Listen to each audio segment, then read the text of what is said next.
Picture this. You're standing outside a mansion in the middle of nowhere. Rain's pouring down.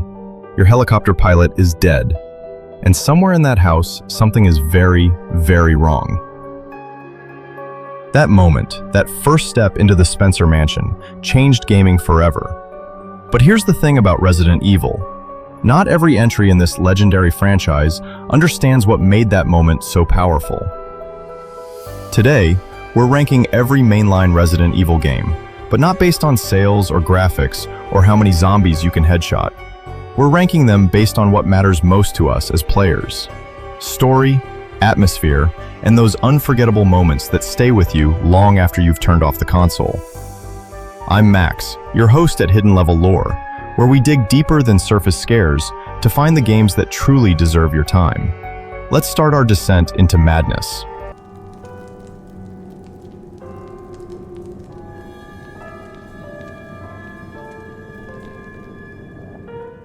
At number 10, we have Resident Evil 5. Here's the brutal truth. This isn't a bad game. It's just not a Resident Evil game. Remember when survival horror meant you were actually surviving? When every bullet counted, every door creak made your heart race, and you genuinely feared what lurked around the corner? Resident Evil threw all of that away for co-op action and boulder-punching Chris Redfield. The story? It tries to be epic with global bioterrorism plots, but loses the intimate horror that made us fall in love with this series. Sheva's a decent companion, but the forced partnership mechanic kills the isolation that defines great horror.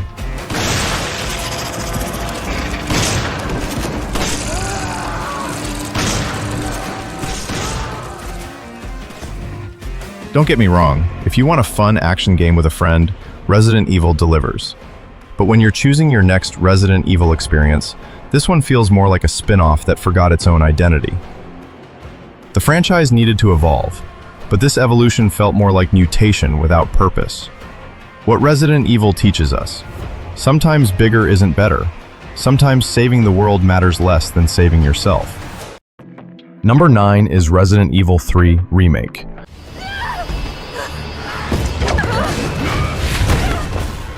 And this one hurts because you can see the potential bleeding through every frame. The original RE3 was about Jill Valentine's desperate escape from a doomed city, hunted by an unstoppable monster. The remake captures that feeling in bursts. When Nemesis crashes through that window, when you're sprinting through burning streets, those moments are pure Resident Evil magic. But here's where it stumbles. It feels like the Cliff Notes version of its own story. They cut locations, puzzles, and that sense of exploration that made Raccoon City feel real. The clock tower? Gone. The park? Shortened. That feeling of being a survivor scavenging through a dead city? Rushed.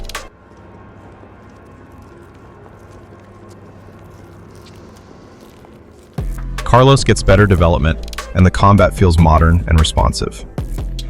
But when you finish, you're left wanting more. Not because it's so good, but because it feels incomplete. The lesson here? Modernizing a classic isn't just about better graphics. It's about understanding why the original worked and making sure that soul survives the upgrade. At number 8, Resident Evil Revelations proves that sometimes the best Resident Evil games come from unexpected places. Originally designed for the Nintendo 3DS, Revelations brings back that claustrophobic, puzzle-heavy gameplay we missed. The Queen Zenobia cruise ship is genuinely creepy. Empty corridors, mysterious passengers, and that constant feeling that you're trapped with something horrible. Jill Valentine returns to form here, and her partnership with Parker feels natural, not forced like some other entries. The story weaves between past and present, slowly revealing a conspiracy that actually makes sense. I feel like something's here. These corpses show signs of viral infection. This explains our missing crew. But here's what holds it back. The episodic structure sometimes breaks immersion, and some sections feel more like filler than genuine terror. It's Resident Evil comfort food, familiar, satisfying, but not groundbreaking. Still, if you've burned through the mainline entries and want more of that classic RE puzzle-solving, corridor creeping experience, Revelations delivers exactly what it promises. Sometimes that's enough. Number 7 takes us to Code Veronica X, the black sheep that deserves more respect than it gets. This is Claire Redfield's story, and it's beautifully tragic. Searching for her brother Chris, trapped on an isolated island with the Ashford twins, one obsessed with perfection, the other with revenge. The story goes to genuinely dark places that even modern RE games shy away from. The save system is brutal. No typewriter ribbons here, just strategic save points that make every decision matter. When you realize you're stuck as Claire with no heavy weapons before a boss fight, that's not bad design. That's horror through helplessness.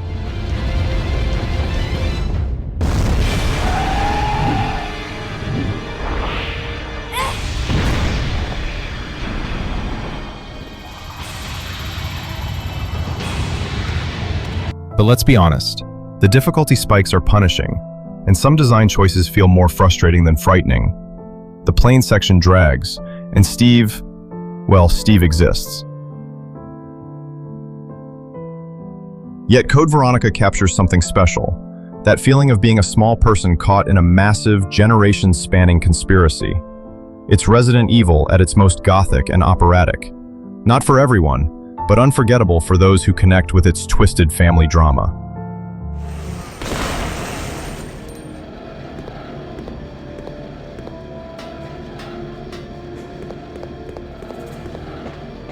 At number 6, we have Resident Evil Village, where Capcom asked, what if Resident Evil 4, but with vampires? Village succeeds brilliantly at being entertaining. Lady Dimitrescu's castle is a masterpiece of gothic horror.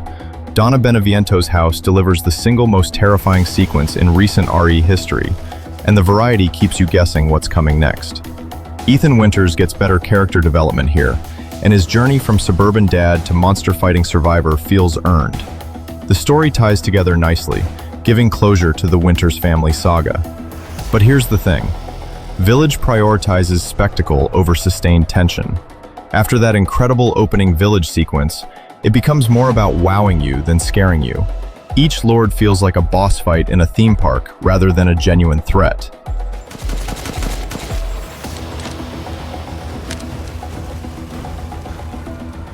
BSAA craft spotted. 2 guards.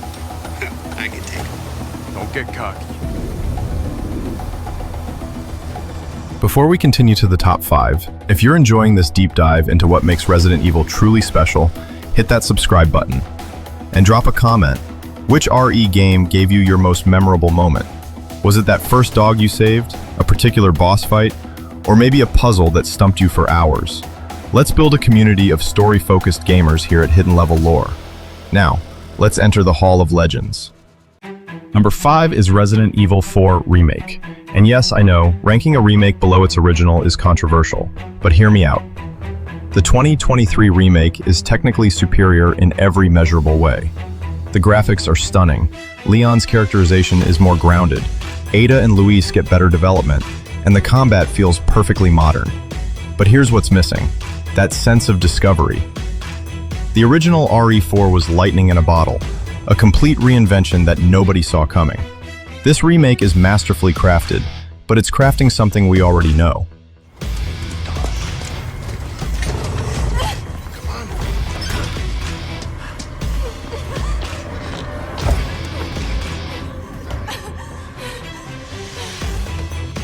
That said, if you've never played RE4, start here.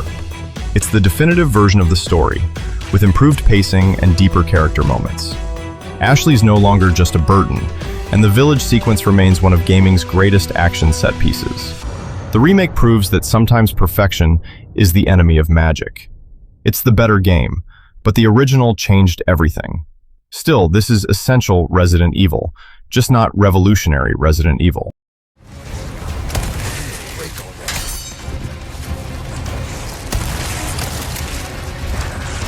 At number 4, the 2002 Resident Evil Remake shows us how to honor the past while building something new. This isn't just a graphical upgrade, it's a complete reimagining that understands why the original worked. Every room tells a story, every puzzle feels logical, and the Spencer Mansion becomes a character itself. The Crimson Heads were a stroke of genius. Suddenly, every downed zombie becomes a future threat, making resource management even more critical. Lisa Trevor adds genuine terror, an unstoppable force that turns familiar hallways into nightmare fuel.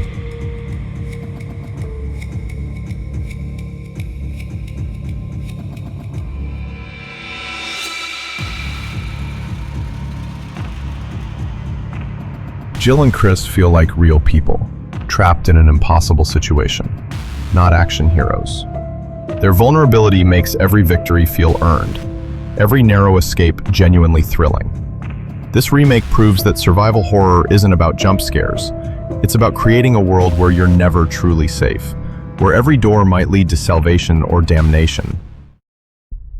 Number 3 is Resident Evil 7, the game that saved the franchise by remembering what it used to be. After years of action-heavy entries, RE7 stripped everything back to basics. One man, one house, one family of absolute nightmares. The Baker family mansion feels lived in and wrong in all the right ways. Jack Baker's dinner table scene is instantly iconic. Horror through uncomfortable intimacy. The first-person perspective was a brilliant risk. Suddenly you're not watching Leon Kennedy be a badass. You're Ethan Winters, desperately trying to survive.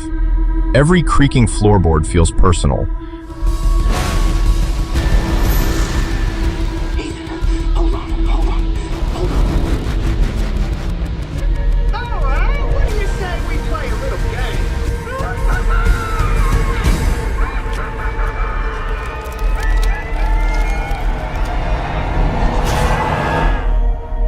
But what makes RE7 special is how it modernizes classic RE structure. Limited inventory, puzzle solving, resource management, all back, all improved. The story connects to the larger RE universe without being dependent on it. Some may find the Louisiana setting too far from Raccoon City's corporate horror, but that's exactly why it works. RE7 proves the franchise's concepts work anywhere. Family secrets, body horror, and the terrible things people do for love. At number 2, Resident Evil 2 Remake achieves something nearly impossible. It improves on perfection. Kidding me. God only knows what's down here. This is how you remake a masterpiece. Every system is enhanced while preserving the original soul.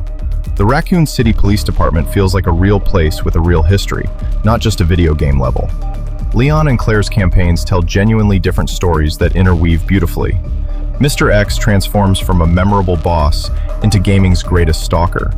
Those footsteps echoing through the halls create tension that never breaks. You're never safe, never comfortable, always one room away from terror.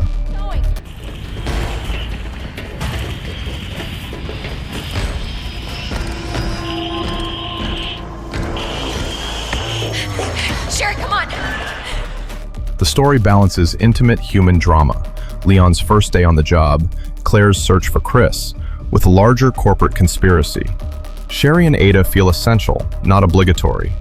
Every character serves the story, and the story serves the horror. This remake understands that modern graphics and controls should serve the classic gameplay loop, not replace it. The result is Resident Evil at its most refined. Familiar enough for veterans, accessible enough for newcomers, terrifying enough for everyone. And at number 1, the undisputed king, Resident Evil 4. This game didn't just change Resident Evil, it changed everything. Third-person camera, over-the-shoulder aiming, weapon upgrading, inventory management as puzzle solving. Mechanics that now define modern gaming were born right here. But mechanics don't make classics, moments do. The village siege that introduced dynamic combat. Bingo! The president's daughter demanding you catch her, Luis and his lighter. Every boss fight feeling like a genuine puzzle to solve. Leon Kennedy became gaming's coolest protagonist, not through quips, but through competence under pressure. His one-liners land because he's earned them through survival.